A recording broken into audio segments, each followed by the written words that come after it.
Hello and welcome to Pathfounders with me, Mike Butcher. Component manufacturing is a $1 trillion a year market, but it's an area dominated by small, often family-run businesses that are rapidly dwindling as the owners retire, apparently.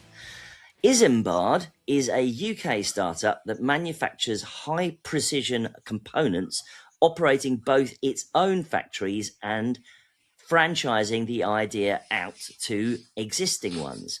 Joining me now is Alexander Fitzgerald, who's the founder and CEO of Isembard. Welcome to the show. Great to be here, Mike.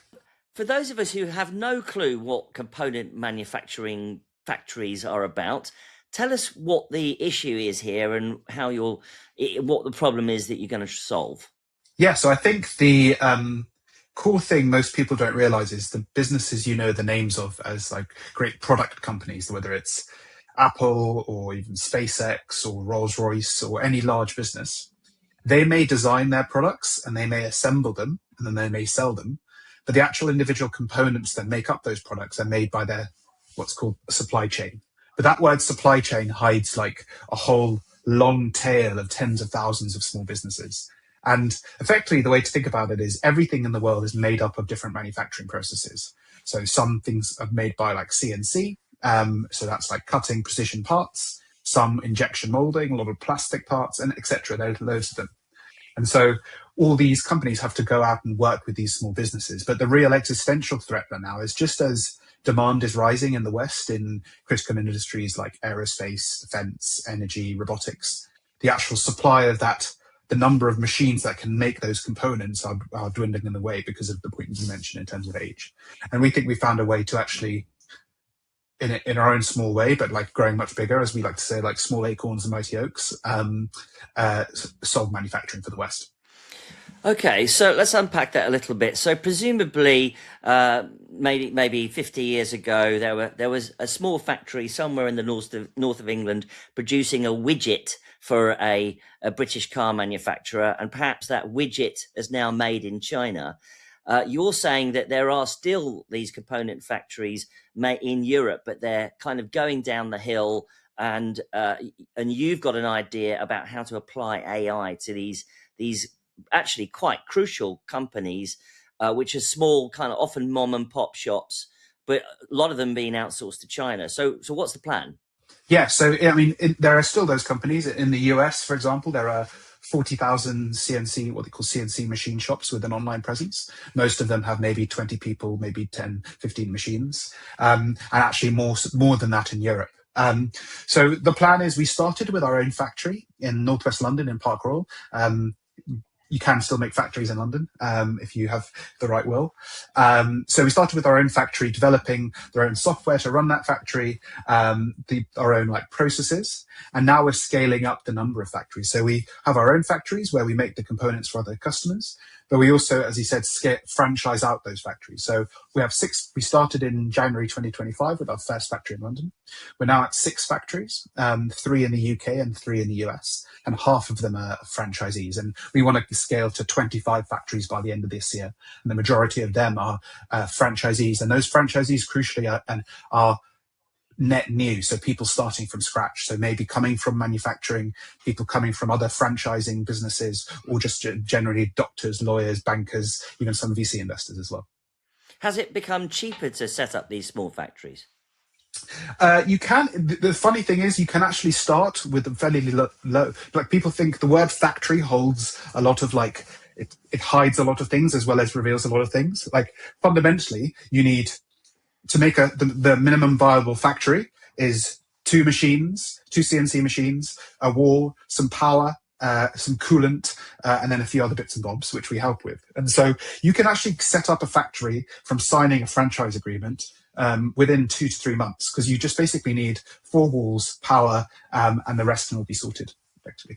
How fascinating, especially when you're dealing with technology companies, as I do a lot. Well, anyway, the reason we're talking today is that you've now announced that you've raised $50 million in a Series A funding. In fact, within a year of your seed round, and I gather it was led by New York-based Union Square Ventures and some other investors, obviously.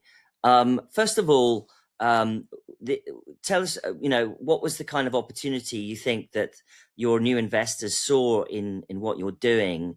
And also, I'd like to ask you why you thought a New York-based VC was the best approach. Yeah. So I got to meet Rebecca at USV last year, and I think what struck me was they're very thesis driven, but they're not a spray and pray approach to investing. They make very few investments a year, and it's very thesis driven behind businesses at the edge of large markets with network effects.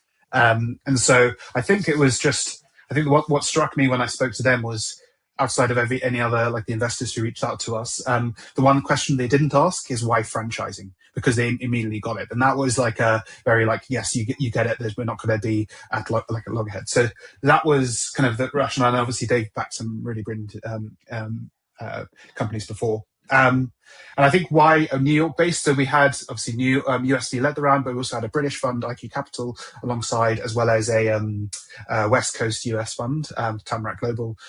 Both of those have invested a lot in deep tech companies building physical products in the real world. So those are all potential customers of ours. So you got a bit of pushback from European VCs about the franchisee model? From US as well. I think, as with anything, most investors are less actually. I'd say the majority of investors aren't actually first principles thinkers. They'll see what's gone on in another sector and then try apply heuristics to that. I think fundamentally what we're doing is new. It's not just building a manufacturing business, not building a technology business with software and AI, but also a fundamental business model change. And by definition, it's useful having that as a filter, because it means you can say no to investors fairly fast.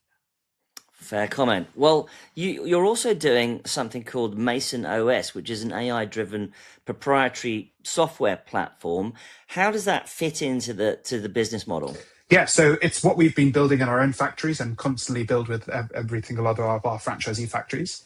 The thing that struck me from starting this business is the depth of the problem to solve in manufacturing is huge, but also the breadth, because very few companies in the world have actually scaled manufacturing.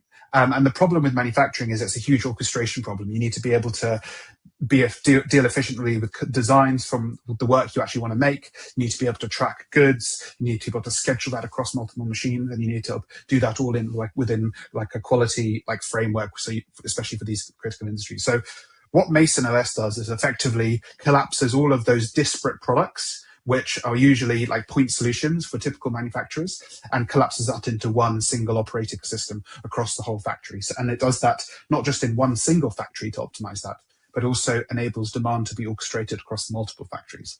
And those two things have never been connected before. I see. So how does that impact your business? It gives you the scale you wouldn't otherwise have, I presume. Yeah, it enables us to, one, deliver product faster to our customers, and two, enables us to scale faster with our customers, because we can see traditionally there's been software or AI for supply chains, but that has been targeting larger business who are managing a supply chain, but they never had the data or visibility to see what's going on in actually all the machines making components. Whereas for us, we have that supply chain or orchestration way of solving manufacturing, but at the same time run what's going on in each single machine. So it's like a connected, holistic system. Right. So that's clearly going to be pretty beneficial. And I gather that you'll also have 25 factories by the end of this year. You're aiming to do that, and you're launching into Germany, France, and Ukraine. Now, that last part is very interesting, and I think there's obviously a wider discussion that you're concerned with, because being in Ukraine, presumably you'll be involved in some kind of defense aspect of what was going on there, obviously. Yeah, I think so. We have aerospace customers, defense customers at the moment, robotics customers. I think we want to be a part of helping support Ukraine, not just for the fight now, but also for their reconstruction in the future as well. And I think how we launch in new countries is we set up our own factory first with a GM. Can be relatively small, less than 5,000 square foot, a couple of machines. We start delivering product to customers in that geography to be able to move from a 10-week lead time to less than 14 days, deliver that high quality at a good price. But then because we can, each of our first factory essentially acts as like a seed that like seeds the franchise in that geo and becomes the shopfront window where franchisees can go in and say, actually, I could run a factory, crazily enough, and enables us to scale. So we think it's like I think there's another thing in like this business, which is like there's an obvious trend, there's a semi-obvious trend, and the non-obvious trend is like the obvious trend is reshoring, increasing spend in critical industries. That's obvious in terms of a demand spike for our customers. The semi-obvious trend is like now starting this business now in the last year means the space at which you can build software and AI is 10x what you could do even a couple of years ago. But the non-obvious trend, I think, is actually the rise of AI actually and what that means for typical what people actually want to do with their lives. And I think what you'll actually see is a rise of entrepreneurship, people's wanting to start and own their own businesses. And I think franchising is this kind of, it's like this unsexy thing, which no one thinks of as sexy. But I think like, actually, if you can make it sexy again, and if you can like really tell a great story and have a great product as well as give great economics to franchisees to make a financial return, I think you'll see a new wave of businesses going through that. Okay, but how feasible is it to do that reshoring you spoke about in terms of, say, bringing this small component manufacturing back from places like China to Western nations? Is it feasible? I mean, we're already doing it. Like, yeah, I mean, we're already doing it. We're one of our big customers is a warehouse robotics customer, and actually they were initially going to get all their work done abroad, but actually we can match on price, but be much faster on delivery because we're not having to physically send the product and not having to pay any like duties, etc., across multiple borders. So, and there's the integration on the software side. And for our larger customers, what we do is we don't just do the component manufacturing. We also sometimes manage their supply chain for them. We don't just do one manufacturing method, but multiple manufacturing methods and assembly. And it's for some government customers who are going into like government, we actually co-prime with them and actually be a direct consortium when they go into bid for these programs, and then they can do that with knowing that they'll be relying on a software and production manufacturing base in each of those countries. This is all happening in the kind of wider context of sovereign supply chains, the whole defense industry. Presumably, you're going to have a lot to do, certainly in sort of the civilian sector. But how are you going to be able to dovetail in with more difficult or paperwork heavy areas like defense? Yeah, so I think about it in two ways: finding work and delivering the work. Finding work is why like the franchise model works, because the franchisor, us, can focus on the long BD into not just large incumbent primes and government programs, but also the faster growing businesses, and where the franchisees can get the benefit of access versus a single business not being able to develop relationships with all of those different companies. And on the quality side, quality is fundamentally a software problem, because can you track who does what to a product at what time? And are you capturing the details of the product and like the specific measurements, the tolerances, or the like essentially the designs, or the how big a product is and does it hit the specification? Those are all fundamentally software problems, and those are software problems which we can build in our own factories and our building. And now we've just been recommended to get this thing called AS 9100D, which is the aerospace standard to be able to deliver aerospace parts. And that's learnings we can not just learn in our own factories and test and iterate, but then pass those savings on to our franchisees as well. Well, it's very appropriate that you've named your firm after Isembard Kingdom Brunel, which I presume that's what you've done, right? Yeah, I mean, I think as with maybe it's less for Americans, but I think as with anyone who's grown up in the UK, it's like embedded in everyone's psyche that the name, or like when you see the image of the Industrial Revolution, it's this bloke with a top hat standing in front of chains. And yeah, I think there's like it's a bit like, maybe in a sense it's a bit like Tesla in that sense, but like I think people have forgotten how important the Industrial Revolution was to like humanity more generally. And it's probably the most important thing that's happened to us. Even the internet's only been a relatively minor addition to like our general well-being or like gross world GDP. And so it's like, I think it's partly a hearkening to that, but also partly looking forward to the future. And actually, what you need is a bunch of people who are really highly ambitious and work hard, and that's when you achieve great things. Well, it's certainly we're clear that we're living in a very different era now. Certainly with the rise of generative AI, it's so interesting that you're using that to apply to what many would have thought would have been a really quite a hard problem to solve in manufacturing. But for now, Alexander Fitzgerald, founder and CEO of Isembard, thanks for joining Pathfounders.